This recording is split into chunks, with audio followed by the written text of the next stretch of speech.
نحمده ونصلي على رسوله الكريم وعلى أصحابه وأهله أجمعين. أعوذ بالله من الشيطان الرجيم. بسم الله الرحمن الرحيم. حضرت ابو سعید خدری رضی اللہ تعالی عنہ. نام سعد، کنیت ابو سعید. خاندان خدرہ سے ان کا تعلق تھا. سلسلہ نسب سعد بن مالک بن سنان بن عبید بن سالمہ بن جبر بن ابن عوف بن حارث بن خزرج. والدہ کا نام انیسہ بنت ابی حارثہ تھا اور وہ قبیلہ عدی بنو نجار سے تھی. والد سنان جو ہیں ان کا شہید کے لقب سے مشہور تھے اور اپنے محلے کے رئیس بھی تھے. لیکن ہمیں پتہ چلتا ہے کہ وہ نبی صلی اللہ علیہ وسلم کی ہجرت سے پہلے فوت ہو گئے اور ان کی ولادت ہجرت سے پہلے ہوئی. سوری، یہ میں اس میں مکس اپ کر گئی. تھوڑا سا میں آپ کو کریکٹ کر دوں کہ ان کے والد جو تھے وہ بنی نجار کی خاتون سے جب انہوں نے شادی کی تو ہجرت سے پہلے حضرت ابو سعید خدری رضی اللہ تعالیٰ عنہ کی ولادت ہوئی. بیت عقبہ ثانیہ سے پہلے جب اسلام کی کرنیں مدینہ کی بستی میں داخل ہوئیں تو پھر ہمیں پتہ چلتا ہے کہ انصار کے خود ہی لوگ دین کی دعوت کے علمبردار بن کے نکلے. تو مالک بن سنان نے اسی زمانے میں اسلام قبول کیا اور ان کی بیوی انیسہ بھی نبی صلی اللہ علیہ وسلم کی ہجرت سے پہلے بیت عقبہ اول کے بعد جب انصار نے دعوت دینی شروع کی تو بیوی نے بھی اور شوہر نے بھی، یعنی دونوں والدین نے اسلام قبول کیا. تو گویا حضرت ابو سعید خدری رضی اللہ تعالیٰ عنہ بھی ان خوش نصیب خوش بخت نفوس میں سے تھے جن کے دونوں والدین مسلمان ہوئے تھے اور مسلمان والدین کے دامن میں انہوں نے تربیت پائی تھی. ہجرت کے پہلے ہی برس جب مسجد نبوی کی تعمیر ہوئی تو اپنے والد کے ساتھ اس کی تعمیر کے مرحلوں میں بھی شامل تھے. غزوہ احد کے لیے ہمیں پتہ چلتا ہے کہ والد کے ساتھ نبی صلی اللہ علیہ وسلم کی خدمت میں حاضر ہوئے اور جہاد میں جانے کی خواہش، لیکن آپ صلی اللہ علیہ وسلم نے جب دریافت کیا تو عمر 13 سال تھی. آپ نے منع فرمایا، لیکن والد نے اپنے بیٹے کا ہاتھ نبی صلی اللہ علیہ وسلم کے ہاتھ میں تھما کر کہا کہ یہ تو پورا مرد ہے، یعنی طاقتور ہے، قوی ہے، جوان ہے، اور تو آپ ان کو لے جائیے. آپ صلی اللہ علیہ وسلم نے اجازت مرحمت فرمائی. اپنے والد کے ساتھ غزوہ احد میں شامل تھے. ہمیں پتہ چلتا ہے کہ اس مارکے میں جب نبی صلی اللہ علیہ وسلم کا چہرہ مبارک زخمی ہوا تھا تو ان کے والد نے مالک بن سنان نے بڑھ کر نبی صلی اللہ علیہ وسلم کے چہرے مبارک سے خون پونچھا تھا اور صاف کیا تھا، اور پھر نبی صلی اللہ علیہ وسلم کے اس مبارک خون کو زمین پر پھینکنے کی بجائے اس کو خود چوس لیا تھا. اور پھر اس پر آپ صلی اللہ علیہ وسلم نے فرمایا کہ جو شخص کسی ایسے شخص کو دیکھنا چاہتا ہے جس کا خون میرے خون سے آمیز ہو تو اسے چاہیے کہ مالک بن سنان کو دیکھ لے. اور بڑی جاں بازی سے احد میں پھر جنگ کا معاملہ بھی کیا اور جام شہادت نوش بھی کیا.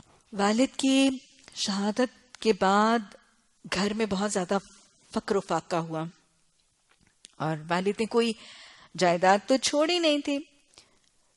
اور والد کی شہادت کے بعد ایک بہت مشکل حالات سے گزرنا پڑا اور یہاں تک کہ پیٹ پر پتھر تک باندھنے کی نوبت آئی.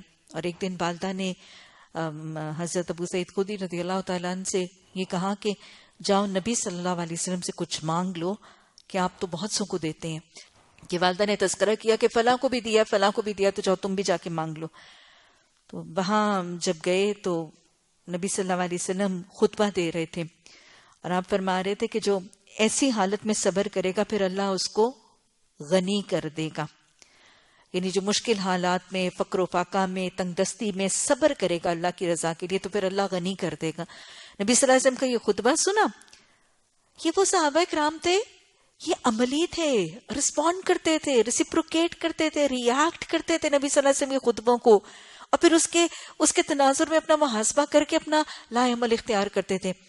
تو جب نبی صلی اللہ علیہ وسلم کے یہ الفاظ سنے کہ جو فقر و فاقہ میں صبر کرتا ہے اللہ پھر اس کو غنی کر دیتا ہے، تو فوراً ہی اپنے حالات کا جب جائزہ لیا تو کہا کہ میرے پاس تو ایک اونٹنی، یاقوتہ نامی ایک اونٹنی تھی، کہ میرے پاس تو اونٹنی ہے، اور بس پہ صبر کیا. اور صبر کیا تو ہمیں پتہ چلتا ہے کہ نبی صلی اللہ علیہ وسلم کی زبان مبارک سے جو الفاظ تھے، کہتے ہیں کہ میرے حق میں وہ الفاظ تھوڑی دیر کے بعد ہی سچے ثابت ہو گئے کہ اللہ سبحانہ تعالیٰ نے پھر مجھے دولت اور ثروت سے نواز دیا. اللہم اجعلنی صبورا واجعلنی شکورا. احد کے بعد غزوہ مستلق میں بھی نبی صلی اللہ علیہ وسلم کے ساتھ تھے. خندق میں بھی بہت بہادری کے ساتھ خندق بھی کھودی اور میدان میں بھی بہت داد شجاعت لی. سفر 8 ہجری میں آپ صلی اللہ علیہ وسلم نے ایک لشکر فدق کی طرف روانہ کیا، اس میں بھی یہ موجود تھے. ربیع الثانی 9 ہجری میں ایک سریے کا ایک لشکر جو ہے وہ بھیجا گیا، تو اس میں بھی 7 موجود تھے. اور پھر ہمیں پتہ چلتا ہے کہ 30 لوگوں کا ایک دستہ ایک سریے کے لیے روانہ کیا گیا تھا. انہوں نے ایک جگہ پڑاؤ کیا، اور جہاں انہوں نے پڑاؤ کیا تو وہاں اس کے قریب ایک گاؤں تھا. گاؤں والے لوگوں کو انہوں نے یہ کہلا بھیجا کہ ہماری مہمان نوازی کرو، تو گاؤں کے لوگوں نے مہمان نوازی سے انکار کر دیا. انہوں نے مہمان نوازی اور ضیافت سے انکار کر دیا، لیکن اللہ کا کرنا کچھ ایسا ہوا کہ تھوڑی دیر کے بعد اس گاؤں کے جو قبیلے والے تھے ان کے سردار کو کسی زہریلی چیز نے کاٹا، اور انہوں نے آ کے پر ان سے مدد مانگی. اور اس پر ہمیں پتہ چلتا ہے کہ حضرت ابو سعید خدری رضی اللہ تعالیٰ عنہ نے سورہ فاتحہ پڑھ کر دم بھی کیا اور اس پر پھر اپنا لعاب بھی لگایا. اس شخص کو جو سردار تھا اس کو شفا بھی ہوئی، اس کو درد میں افاقہ بھی ہوا اور اس کی تکلیف جاتی رہی. اور جب یہ لوگ رخصت ہو رہے تھے انہوں نے مہمان نوازی بھی کی، اور رخصت ہوتے وقت ان لوگوں کو معاوضے کے طور پر کچھ بکریاں بھی دی. اب حضرت ابو سعید خدری کے ساتھ جو ساتھی تھے انہوں نے دم کے بدلے بکریوں کا معاوضہ لینا پسند نہیں کیا. تو جب یہ لشکر، یہ گروہ نبی صلی اللہ علیہ وسلم کی خدمت میں واپس حاضر ہوئے تو انہوں نے روداد سنائی کہ کیسے سورہ فاتحہ کے ساتھ دم کیا گیا اور پھر معاوضے میں وہ بکریاں جو ہیں وہ لی گئیں. تو آپ صلی اللہ علیہ وسلم نے فرمایا کہ تم نے درست کیا، سورہ فاتحہ سورہ رقیہ ہے، یعنی یہ دم کی جانے والی سورت ہے. اور پھر آپ نے فرمایا کہ تم نے ٹھیک لیا، اس کو تقسیم کر لو. تو لہٰذا اس پر معاوضہ لینے سے آپ نے منع نہیں کیا. اس کے علاوہ حدیبیہ، خیبر، فتح مکہ، حنین، تبوک، اوطاس، سب میں ان کا نبی صلی اللہ علیہ وسلم کے ساتھ ہونا واقعات سے ثابت ہے. اور بہت بہادری، جرأت، شجاعت اور جوان مردی کا معاملہ انہوں نے ظاہر کیا. حضرت ابو بکر اور حضرت عمر اور حضرت عثمان رضی اللہ تعالیٰ عنہ کے ادوار میں بھی علم کے معاملے میں بہت مشاورت کی، بہت فتاوی بھی دیے. حضرت علی کے زمانے میں جب وہ نہروان کا مارکا پیش آیا تو اس میں بھی بڑے جوش سے حصہ لیا. اور یہاں تک کہ حضرت امام حسین رضی اللہ تعالیٰ عنہ جب مدینہ چھوڑنے کا ارادہ کیا تو جن صحابہ اکرام نے مشورہ دیا تھا کہ آپ مدینہ نہ چھوڑیں اور یہیں رہیں، تو پورے اخلاص سے مشورہ دینے والے مشیروں میں حضرت ابو سعید خدری بھی شامل تھے. اور پھر 63 ہجری میں یزید کی بدعمالیوں کی وجہ سے اور غلط رویوں کی وجہ سے حضرت عبداللہ بن زبیر رضی اللہ تعالیٰ عنہ ان کے ہاتھوں پر بیعت بھی کی. بہت تھوڑے لوگوں نے ان کے ہاتھ پر بیعت کی اور ان کے ساتھیوں میں شامل ہوئے اور پھر ان کی بہت زیادہ مدد بھی کی.